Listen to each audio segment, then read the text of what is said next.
Tell me your name, what you were doing in Iraq, your unit, what your role was.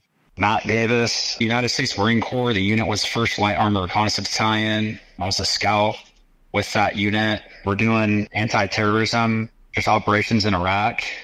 We had huge areas of overwatch to do, just doing patrols to the desert, you know, and just like prevent any kind of enemy movement, clear villages, set up vehicle checkpoints, do night operations. Day, we're always operating. It was nonstop. So the LAV vehicles have 3 crewmen, a driver, a gunner, and the vehicle commander, and 4 scouts, team leader, machine gunner, point man, like a grenader, stuff like that. We take tactical pauses, you know what I mean? I'm waiting for more orders, so we like set up in coils, which is like a 360-degree security. There's 4 LAVs, which is 2 sections, Alpha and Bravo. What's an LAV, by the way? It's a light armored vehicle. It's got a 25mm Bushmaster cannon, 240 Bravo machine gun on top with the 240 coax. And at all times, there's 2 scouts popped up in the rear. We do area route, zone reconnaissance, and just operations, you know. So if we need to get somewhere fast, we have those vehicles. We assess scouts. We can dismount, you know, clear sections, use the vehicles for overwatch, go and do assaults, you know, on buildings or just clear areas, just all that type of stuff. And what's the video you sent me?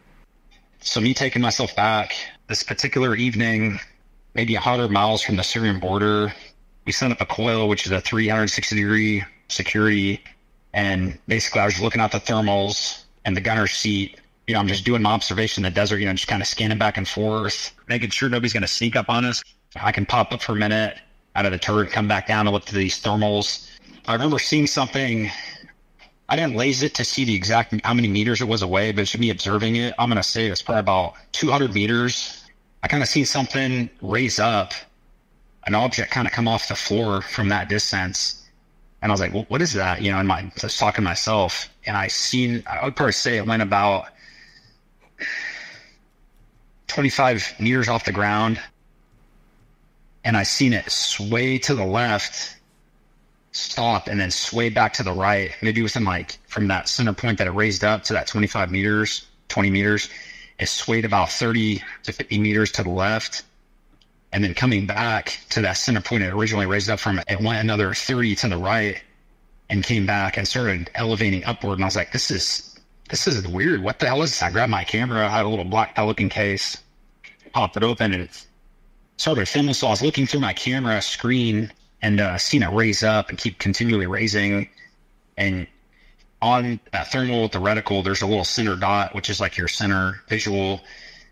So I seen it raise up and I was following it with the turret, just raising the turret up as I, you know, so the barrel's gonna go. But I could tell it wasn't a plane or a helicopter. It was kind of a consistent speed shooting upward, not super fast, but it was just almost kind of like a floating object. And it just, there was nothing out in that area that we would have been operating. If there was, we would have known about it.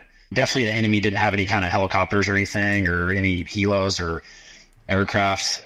I knew it was 100% worthy of filming a video. I was like, I knew it was something out of the ordinary. So I filmed it. You know, as I was filming, I was like, oh, this has this shape. I wasn't thinking that. I was like, oh, this is just a strange object I'm seeing come off the ground and, you know, swayed to the left, you know, to the right, and then went upward and kind of didn't go straight up, but it kind of like veered a little bit, and kind of, you know, almost like a back and forth motion. It just kept kind of going up, and I went so high up, I was like, dude, somebody's gonna like see this barrel pointing straight up in the air, and like, what the hell is this guy doing? I knew it wasn't right. And yeah, I really should have. It was like, hey, you guys, I saw something right now. It's coming off the desert floor, you know, going upward.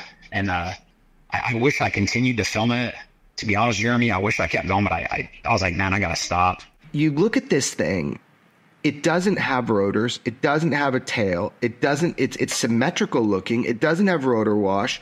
You weren't seeing any of that. The shape is fucking weird. Like almost like a dish looking thing with like something kind of slightly protruding out of that top, maybe. Everything you knew about that area made that object ridiculous. 100%. The way it came off the ground, I was like, man, I'm grabbing my camera, filming this.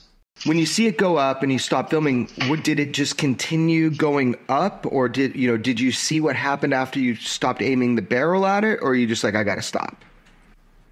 I got to stop, and I didn't see anything. I don't know where it went. I don't know if it continued or stopped or went somewhere else, but... You're in an active combat zone. Is this correct? That's correct. You're estimating the things 200 meters away. You should have known if something was out there, right? Yes. Yes. So you would know if something was a craft of that size at 200 meters away. Like, you would be aware if it's our government launching it. Like, you'd be aware if there was enemies 200 meters away, right? 100%.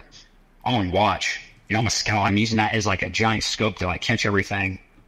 That is the best way to spot any kind of enemy. There's still no heat. It ticks up. You know, if there's like some guy like trying to hide out there, you're going to spot it. You know, and there's different, you can adjust the reticle. There's the thermal. I mean, you're going to be able to spot anything you need to. So you're in this light armored vehicle, you're on watch, and this is like a gun that's like mounted like a turret gun that's kind of mounted that has this optics weapon system like built into it. And that's why we're seeing it green, like infrared, or what?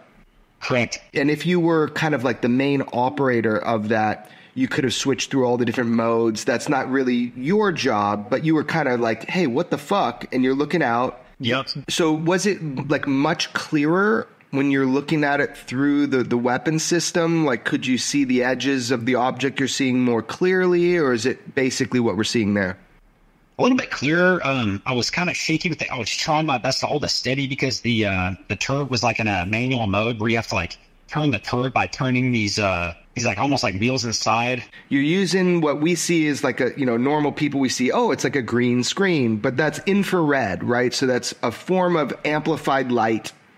And you're watching through this, and then you notice this thing that you suppose is about 200 meters away, approximately, and you see it swaying. And the swaying, that made you realize, hey, this is different. Well, first of all, it's like, I would something be directly, there's no, like, we had no, like, something, that would not be possible for something like if we're operating out there, we had other, troops, what would they be doing? Okay, so if it was a Huey or some kind of helo, a rotor wing, and it was landing out there, I would be seeing like dust kicked up, static off the rotors. I would know that something's out there. You would hear a sound. It didn't make any sense. I was like, what the hell is that? Like, that's exactly, I remember thinking like, what the hell is that? You should have seen something like rotor wash. You should have heard it, and you don't. I know we're just completely guessing, right, on fucking size.